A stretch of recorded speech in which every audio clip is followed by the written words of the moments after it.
こんばんは、クリミナルです。今回は日本の有名な未解決事件について考察してみました。1972年8月15日、一人の男性が霧積温泉を目指し山を登っていた。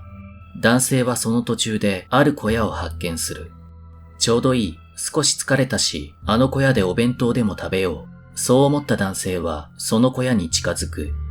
するとその小屋の周りに無数のハエが飛んでいることに気づいた。男性は気味が悪いと思い、その小屋に立ち入るのはやめた。被害者のご遺体がその小屋から発見されたのは、その翌日だった。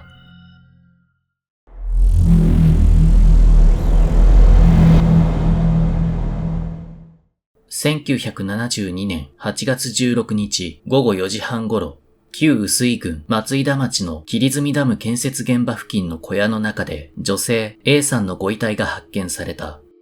発見したのは A さんの父親と近所の人たち。A さんは旅行でこの地を訪れていた。A さんは12日に出発し、帰宅予定は14日となっていたが、その日になっても自宅に戻らなかった。心配した家族は16日に家出人捜索願いを出した。A さんの家族は群馬県伊勢崎市内に家を構え、家族構成は父親、母親、姉、A さん、弟である。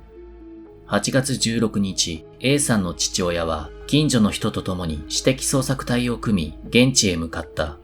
A さんの姉は捜索のために前日に現地入りしており、東京都小金井市在住であった弟もその後現地に駆けつけた。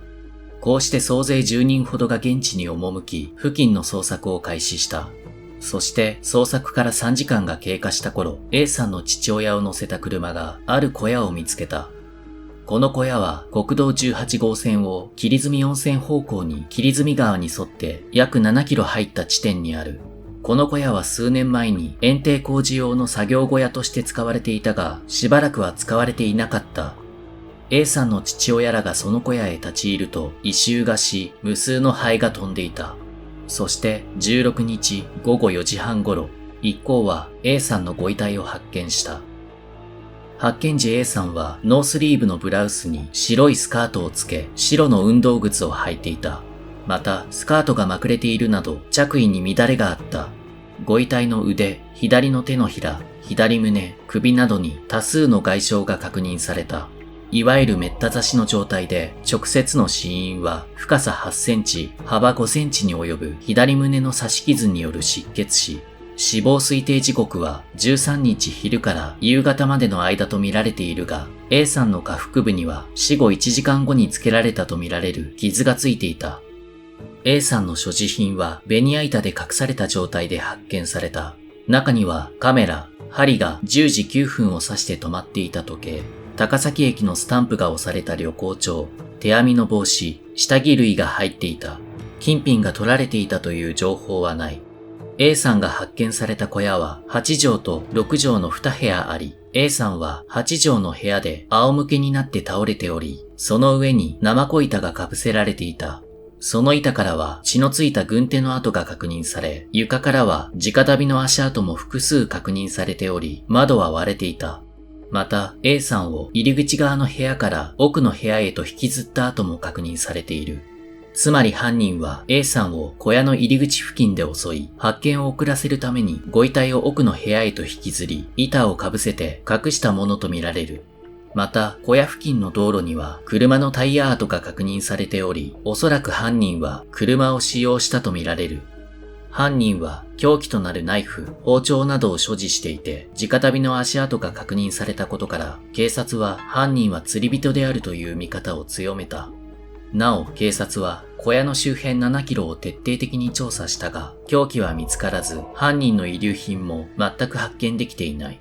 霧積川で潜水調査も行ったが、そこでも凶器や犯人の遺留品は発見できなかった。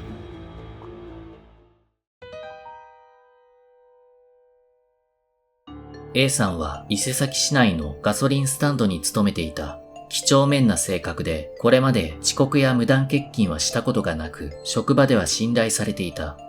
A さんは旅行好きで、休みにはよく温泉などに出かけていた。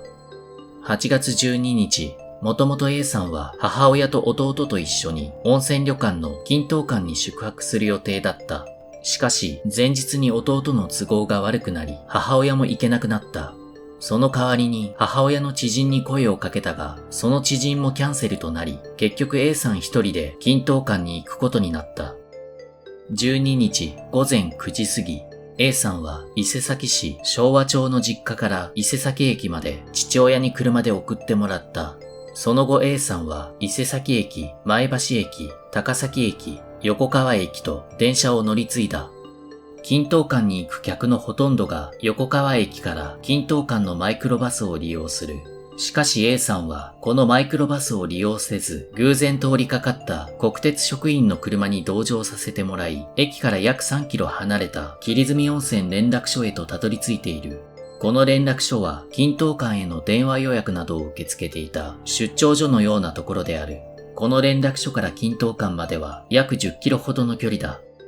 ここで A さんは連絡所の受付の女性に、ここから金東館まで歩いて何分ですかと質問をしていた。すると受付の女性は、歩きでは厳しい。ハイヒールなんて履いていたらなおさらです。と答えた。それを聞いた A さんは近くの雑貨屋で運動靴を購入し、その靴に履き替え、歩きで金東館を目指そうとした。しかし、その行動はあまりに無謀で、受付の女性が説得してそれを止めた。A さんもそれに従い、二人はそこでしばらく話し込んでいたという。そして A さんがやってきたマイクロバスに乗り込み、金東館に向かったのが午後2時過ぎ、到着したのが午後3時過ぎである。到着後、A さんは母親と弟が来れなくなったことをすぐに従業員には伝えていなかった。その日の夜になってようやくその旨を伝え、二人分の夕食をキャンセルしている。旅館の従業員の話によると、A さんは入浴時以外部屋からは出てこなかったという。なお、旅館の従業員は当時忙しく働き回っており、全員のアリバイが成立している。また、A さんは過去に2度金東館を訪れたことがあったが、なぜか初めて来たかのように装っていた。翌13日午前8時、A さんは朝食を済ませ、旅館のアルバイトに持参していたカメラを手渡し、水車の前で写真を2枚撮影してもらっている。その後、午前10時に旅館をチェックアウト。ちなみにこの日の旅館の利用客は300人を超えていたという。A さんはこの時、徒歩で帰ろうとしていた。そこに旅館の若女将が女性一人だと危ないし、バスに乗っていけば、と声をかけたが、なぜか A さんは一人で大丈夫です、と、それを断った。季節は夏で当然暑い時期。さらに A さんはノースリーブにスカート姿と下山するには適さない服装だった。午後1時頃、霧住館から約200メートル登ったところにある忍の池付近で登山していた二人連れが A さんらしき女性を目撃。最後の目撃情報は午後2時頃。前日、同じ金東館に宿泊していた家族が車で下山中に一人で歩いていた A さんらしき女性を目撃。女性の一人歩きは危ないので、車に乗って行ったらどうかと声をかけるが、A さんらしきその女性はそれを断ったという。その後、A さんの消息は不明となり、3日後に例の小屋でご遺体となって発見される。A さんが旅館を建ったのが午前10時頃、午後1時に二人連れに目撃され、午後2時に家族連れに目撃されたのが最後である。金東館から小屋までは約 4.5 キロの距離である。途中、休憩を挟んだとしても2時間くらいで十分に行ける距離だ。しかし A さんはこの距離を移動するのに4時間かかっている。ここに空白の2時間が生じる。この空白の2時間を埋めるべく、現地で警察は A さんが歩いたと思われるコースを何度も歩いた。しかし、この空白の2時間は埋まらなかった。当時、霧住川では霧住ダムを建設しており、そこでは約100人の作業員が働いていた。しかし12日からはお盆休みということもあって、工事現場に人はいなかった。なお、警察はこの作業員らにも事情を聞いているが、怪しい人物は浮上しなかった。A さんの交友関係も調査したが、特に怪しい人物は浮上せず、県内の前歴者も400人ほどリストアップし、調査したが、全員捜査対象外となった。最終的に警察が注目したのが、渓流釣りの客や車で来ていた観光客。渓流釣りに来る客は、軍手や手袋、ナイフを所持していることが多いからである。ただ、霧積川には釣りの高ポイントがいくつもあり、事件前後には多くの釣り人が現地を訪れており、捜査は難航した。それと同時に警察は車両の捜査を実施。事件当時の午後、山道付近には30台ほどの車が止まっていた。中でも警察が注目したのが、スバルの R2 で、事件当時、小屋付近の県道に、この R2 が7台止まっていたことが分かった。そこで警察は、車両検問を複数回実施。ドライバーから聞き込みを実施したが、残念ながら犯人につながる情報は出てこなかった。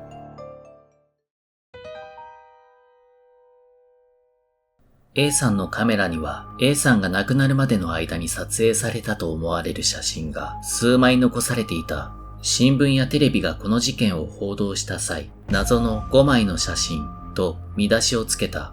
すると東京都世田谷区在住の石田という男が最後の写真は自分が撮ったと群馬県の地方新聞である上毛新聞に情報提供をした。石田という男は事件当時友人と2人で釣りに来ていたところ偶然出会った A さんに写真を撮ってほしいと頼まれたとのこと。ただ石田はカメラの扱いに慣れていなかったため一度断ったそうだが A さんからシャッターを押すだけでいいのでと言われ写真を撮ったという。この石田という男は捜査本部まで足を運んでくれる予定となっていたが結局来ずそのまま音信不通となってしまう。そこで捜査本部がこの石田を調べると、世田谷区に石田という男は実在していなかった。そもそも東京都世田谷区に住む石田がなぜ群馬県の地方新聞を撮っていたのかという謎もある。A さんのカメラには8月13日以降5枚の写真が残されていた。1枚目、2枚目は均等館の水車の前、3枚目は忍の池、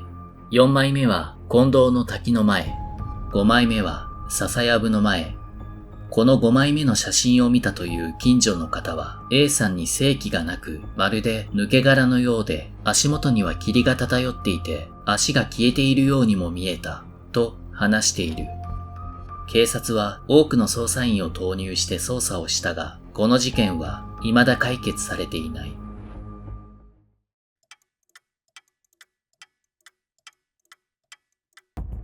単独犯説、複数犯説で考察してみました。犯人像としてはいずれも釣り人もしくは漁師、傷の深さから犯人は男性だと考えます。考察に入る前に A さんの不可解な言動や行動に触れます。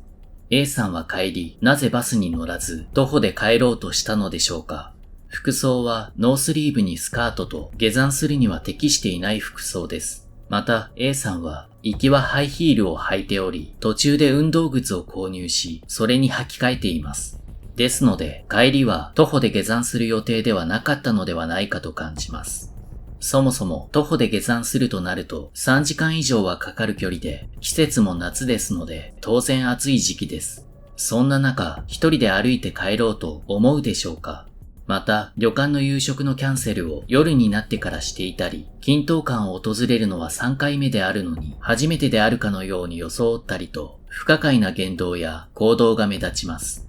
当時 A さんは精神状態があまり良くなく、正常な判断ができていなかったのでしょうか。この点は理解できない部分が多いです。ここからは犯人像についてです。まずは単独犯説の一つ目。A さんが誰かと待ち合わせをしていたのではないかという説。A さんは過去に均等館を2回訪れたことがあります。その際に誰かと知り合い連絡先を交換し会う約束をしていたのではないかという説です。当初 A さんは家族と一緒に旅行に行く予定でしたが、母親と弟が行けなくなり A さんがその人物に連絡をしたという線はあるかもしれません。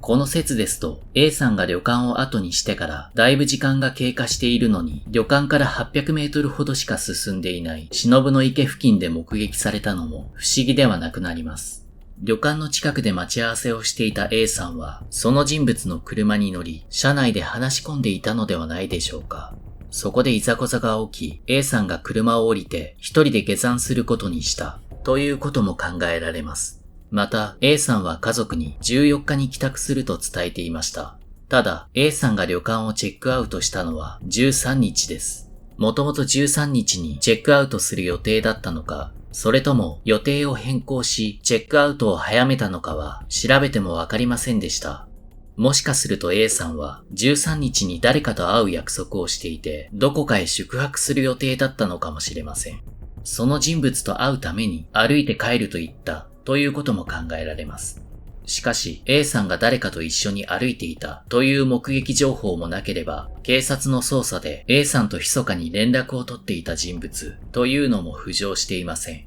私の考えでは、その説よりも偶然現地で遭遇した釣り人が犯人である可能性が高いように思います。凶器となるナイフ、現場で確認された軍手の跡、直旅の足跡など、どれも釣り人であれば不思議ではない痕跡です。事件当日、A さんがどのような行動をとるかは犯人は知り得ないので、計画的な犯行ではなく、衝動的に犯行に及んだと思います。A さんは下山中、休憩を挟んだりしながら、ゆっくりと山を降りていた。その道中、釣り人を偶然見かけた A さんは、自分の写真を撮ってくれとお願いした。もしくは釣り人から写真を撮ってあげるなどと言って声をかけたのかもしれません。この釣り人が石田と名乗った男ではないでしょうか。そのうち薄着姿であった A さんに石田が浴場し、犯行に及んだ。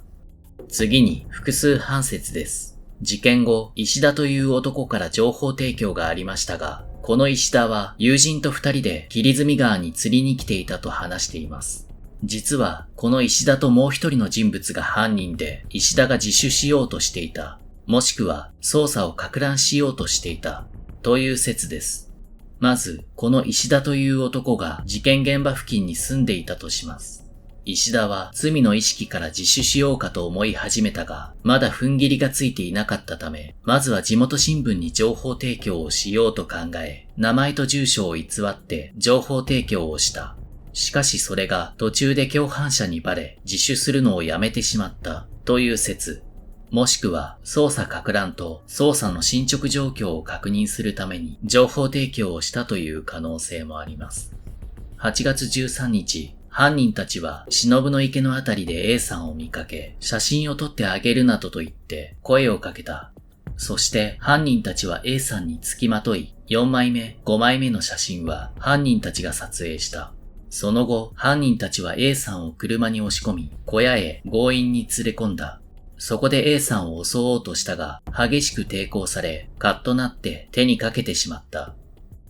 これまで単独判説、複数判説の2つの説で考えてみましたが、どちらの説でも引っかかるのが死後1時間後につけられたとみられる下腹部の傷です。犯人の心理状況としては、被害者を手にかけてしまった後は、一刻も早く現場から立ち去りたいと思うはずです。しかし、なぜか犯人は1時間程度そこに滞在したか、一旦現場を離れて再び小屋に戻っています。何か小屋に証拠となるものを残してしまったのに気づいて取りに戻ったのか、逃げようとした際、外に誰かいたのか、もしくは犯人は変質者で A さんを手にかけた後もご遺体を観察したり触ったりするなどして現場に居続けたのか、ご遺体の損傷具合を見てもこの事件の犯人は強い猟奇性を持つ変質者である可能性が高いと感じます。犯人が複数だったとすると A さんを手にかけた後にご遺体の処理をどうするか、今後どうするかなどその場で相談していた可能性は考えられます。個人的には単独判説の方が濃厚ではないかと感じています。犯人は石田と名乗った男で捜査を撹乱するために、または捜査の進捗状況を確認するために偽った名前と住所を用いて情報提供をし、本当は単独の犯行であるのに複数犯に見せかけるために友人と二人で釣りに行っていたという虚言をしたのではないでしょうか。山での女性の一人歩きは大変危険で、1989年にも比叡山を一人で歩いていた女子大生がホームレスの男によって手にかけられるという事件が発生しています。残念ながらこの事件は1987年8月に公訴時効が成立しています。A さんのご冥福をお祈りいたします。